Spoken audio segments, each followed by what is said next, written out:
can I interrupt you here? This is an important point.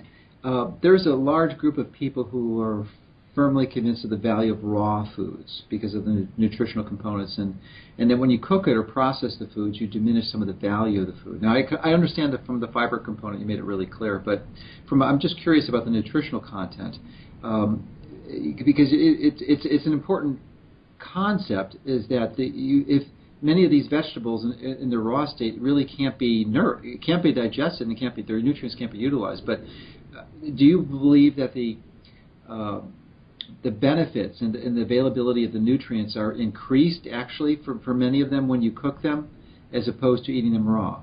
I'm glad you asked this question, Joe, because there is a huge amount of misinformation in this area. You know, we live in the world of nutritional misinformation, and you are bombarded by it everywhere, starting from your TV, to glossy magazines, to a plethora of books, and finishing up with the government food pyramid. Of course. You know, which people, so no wonder people are confused and bewildered by all this huge amount of information everywhere. Let's clear that misinformation. Mother Nature provided us with two groups of foods, natural foods. Obviously, we're not talking about processed foods here. Mm-hmm. You know, processed foods have been created by our food industry to serve the food industry. It does not serve the human body. These foods do not feed us, they do not cleanse us, they do not serve your body at all, they just pollute us. Because they've been processed to increase their shelf life and to make them more profitable. So let's remove those foods out of the equation altogether. We're talking about natural foods which Mother Nature has created in the shape and form that Mother Nature has created them. So we talk about meat, and we talk about fresh fish, and we talk about eggs in their shells, fresh, and we talk about fresh dairy, and we talk about fresh fruit and vegetables, and whole grains, and whole beans, and whole nuts, and whatever other plant foods there are. So, Mother Nature has provided us with two groups of natural foods. One group are plants, and we're talking about fruit and vegetables, and grains, and beans, and nuts. Another group are animal products. We're talking about meat, and fish, milk, and eggs. So these four groups. There is a great distinction between these two groups of foods. The animal foods, the meat, the fish, the eggs, and the dairy products are the foods that Mother Nature gave us to feed ourselves. They are the feeding foods. They are the building foods. They build your bones and your muscles and your brain and your immune system and all the other organs in your body. They are the building, the feeding foods. They feed you and build you up. Plant foods, Mother Nature gave us as cleansers. They do not feed us. They do not nourish us. They do not build your bones. They do not build your brain. They do not build your muscles. They do not build or nourish or feed anything. They are cleansers. They were given to us by Mother Nature to keep our bodies clean and to detoxify us. Both are important. It is important to be fed well, and it is important to be cleansed well. Only yesterday I had a patient in my clinic, a beautiful girl who is very tall, about 185 centimeters tall, but she weighs only 51 kilograms. She's severely malnourished. Her menstruations have stopped a year ago. Very pale, very malnourished looking girl. And this is a person that is very conscious of what she eats. She loves cooking. She excluded all the junk and all the processed foods from her diet. She was always healthy until she changed her diet a year ago. And she listened to the government food pyramid, and she listened to what the TV says, and she listened to the glossy magazines, and to all other misinformation in the world. And she decided to be healthy. She decided to become a vegan. So for a year, she lived on fruit and vegetables and grains, whole grains, which she cooked at home, and whole beans and nuts, and all other plant foods, which she prepared from raw, from natural. And she ran into great trouble. She washed herself away. So I've explained to her that what you've been doing for a year, you have been cleansing yourself, because you've been eating only cleansing, detoxifying foods. You were not feeding yourself. So you cleansed yourself and cleansed and cleansed and cleansed until you became washed out. So now it's time for you to feed yourself, because plant foods do not feed us. When we the natural cultures all over the world through the millennia have understood this. That is why they developed methods to make plant foods more of a feeding food, more digestible for the human digestive system. And the methods that they've developed in order to make plants more digestible and more feeding and building is cooking and fermentation. That is why grains were always fermented before they were cooked, and fruit and vegetables were fermented and cooked as well. So when we ferment and cook plant foods, we break down their structure. They become less of a detoxifier. They clean up your body much, much less. They don't clean your body sometimes at all, but they move into the group of feeding foods. They become more of a nourishing, more of a feeding food.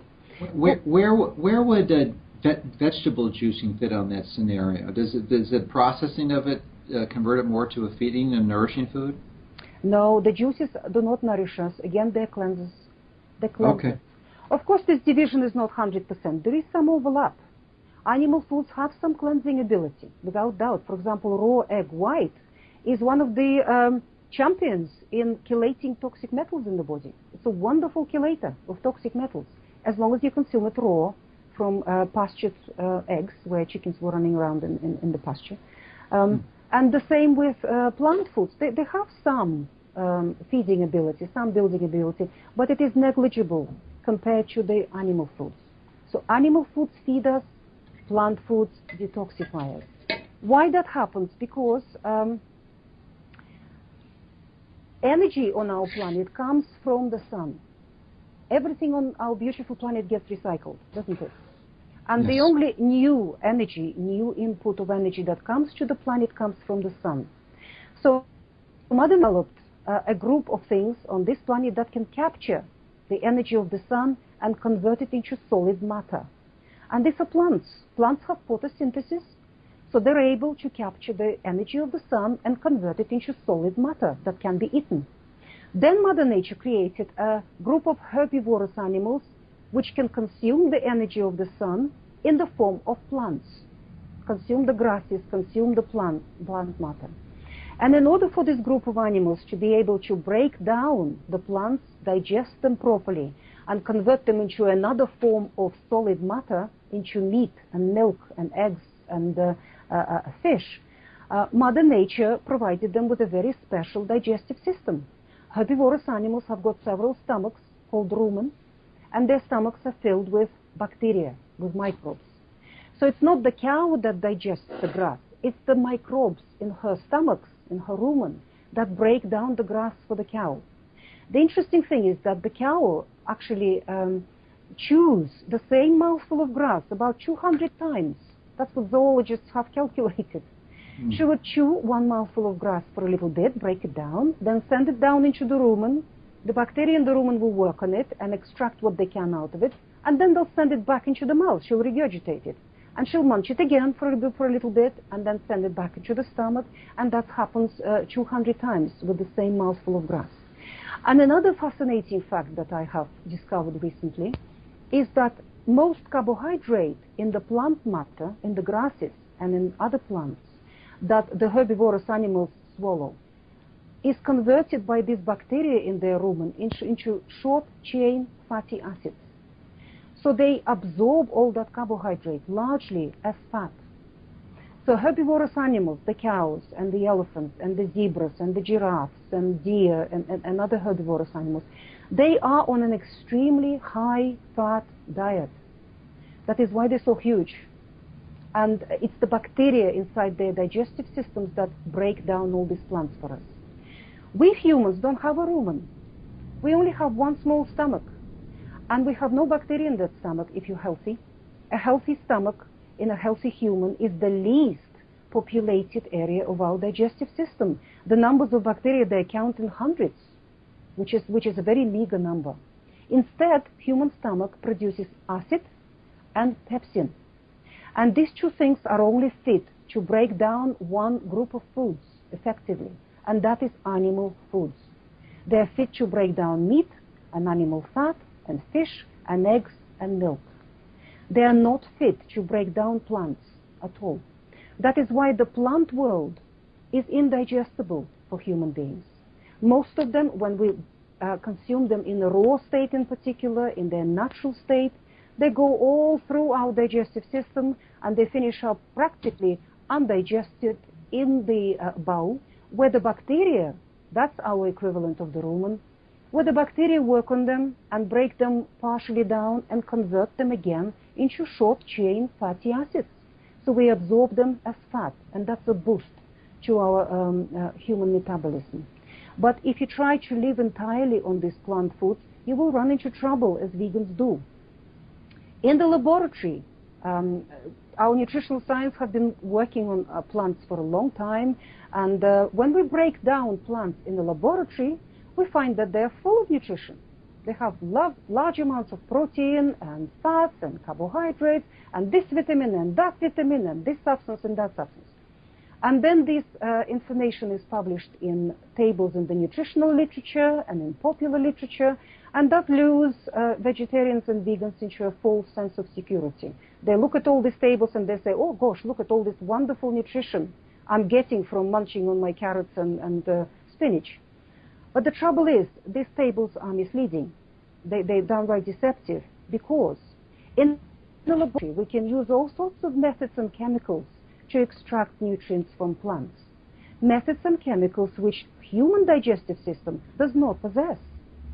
A cow possesses those methods, and a sheep possesses them because they're herbivorous animals and they have a rumen. We humans don't possess them. So human digestive system cannot extract all that goodness out of those plants. They're indigestible for us. So they do not feed you. They were designed by Mother Nature as cleansers, as detoxifiers. If you have a person who is overweight and very toxic and feels overstuffed altogether, then for a period of time to follow a vegan diet is a good idea for this person, because they don't need to be fed anymore. They need to cleanse. So for a couple of weeks or a couple of months even, for a person, just cleansing by following raw vegan diet is a good idea. They will wash out all these toxins from the body, and they will cleanse, and they will feel great while they're doing that.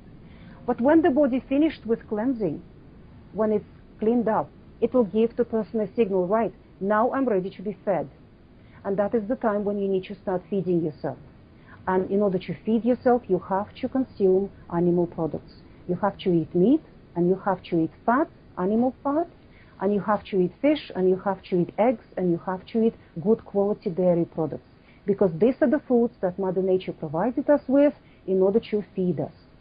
If you look at all the traditional cultures around the world who developed their own indigenous diets for millennia, depending on where they live, there is no such thing as a vegetarian diet.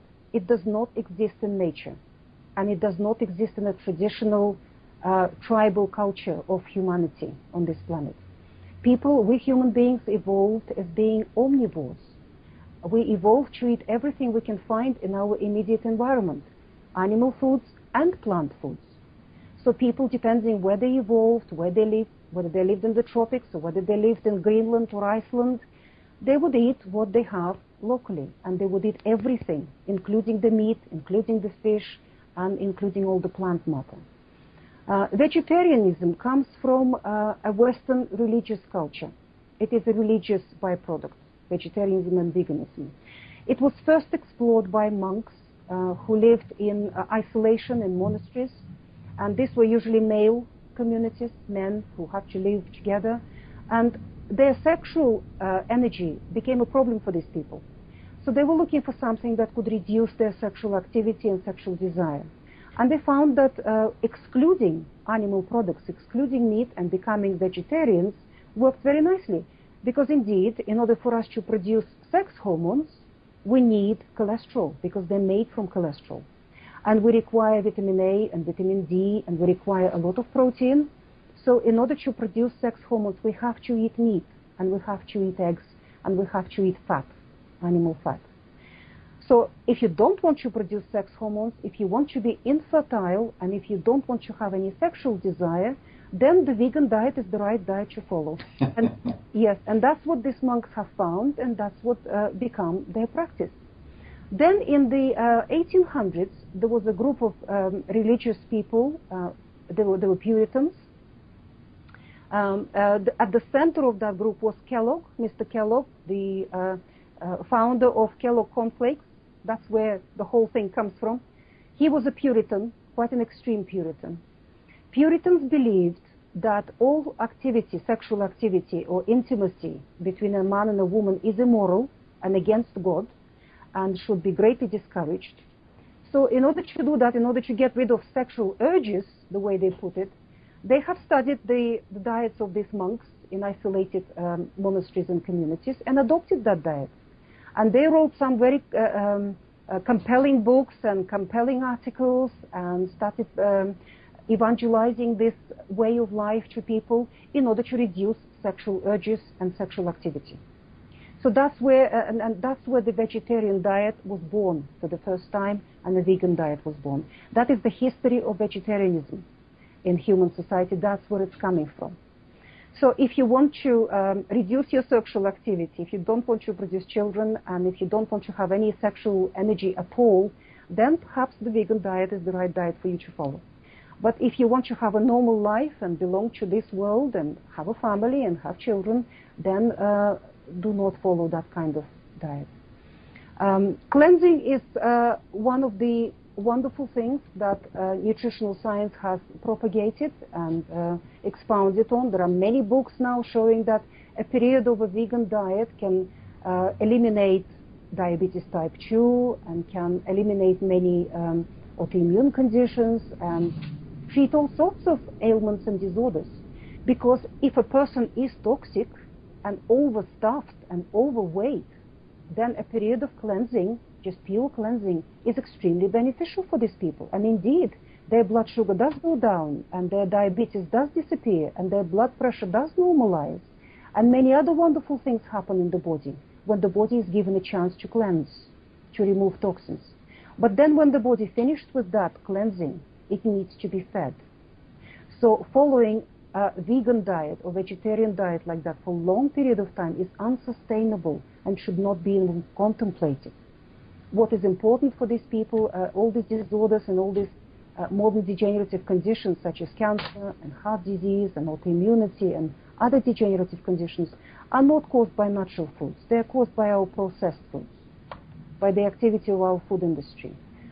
So these foods do not cleanse the body, they do not feed the body, they just pollute the body and cause disease. So removing those foods forever is the best way to go if you don't want to have any disease in your body.